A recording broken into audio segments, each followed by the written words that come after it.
Praised be Jesus and Mary. And the prophetess Anna never left the temple, but worshiped night and day with fasting and prayer. So in these few words, the Gospel of Luke tells us that fasting can be an act of worship. It can be an act directed to God, a way of remaining in His presence that's attentive, vigilant, expectant, like that of Anna.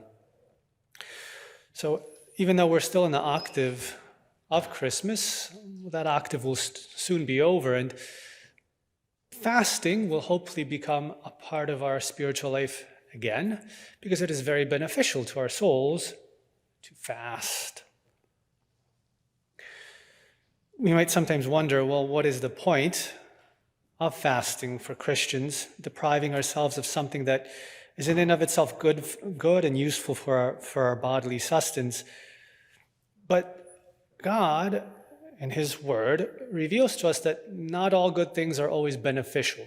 Not all good things help us in every circumstance. Sometimes we have to deprive ourselves even of good things to make space for better things. And so it is with fasting.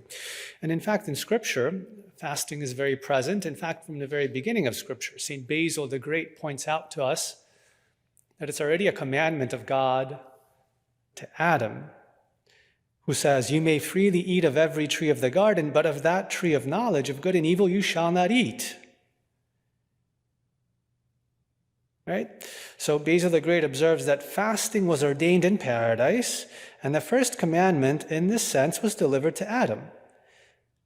Basil concludes, "You shall not eat" is a law of fasting and abstinence. If we look at it that way, even to Adam, he was to fast from certain fruits in the garden. So from the beginning, fasting was linked to life itself. Right? We need to eat to stay alive, but sometimes we actually need to abstain from eating, fasting, to stay spiritually alive. And Christ Himself confirms this truth when He says, man shall not live by bread alone, but by every word that proceeds from the mouth of God. And Christ also says that His food is doing the Father's will. So true fasting is directed to eating the true food, which is God's will, which really nourishes and sustains us, gives us true life.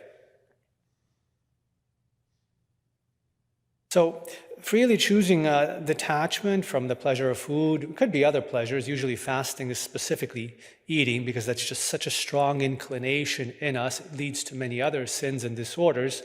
That's why it needs to be subdued by means of fasting. But freely choosing detachment from the pleasure of food helps us to control the appetites of nature, weakened by original sin, the ones of which St. John the Evangelist speaks. It's truly an ascetical exercise that strengthens us. So these few reflections about fasting will hopefully be useful. As the octave finishes, we should make room for fasting once again. It can really be a form of worship, a way of remaining in God's presence, in vigilant expectation, a way of disposing ourselves to doing God's will, which for every believer, every person who wants to be holy, is really the true food that gives us life and sustenance. Praised be Jesus and Mary.